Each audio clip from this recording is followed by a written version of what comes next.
ที่สังฆาเจ้าทั้งหลายข้างบนมีอยู่58ป้าเนาะพระภิกขุมีอยู่5ป้าสามเณรมีอยู่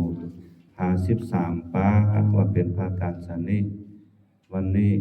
ก็เป็นมื้อตันวันดีให้แหละวันนี้เป็นมื้อตันวันดีแหละที่ขอเชิญเอาปอกหลวงเฮาตั้งเซงเนาะต่างโตก็มันนี่เฮาตั้งเซงกาจิเตียนบูชาพระเป็นเจ้าค่ะหยอกนางติบเนอหยอกนางอุปอกอุอ่อง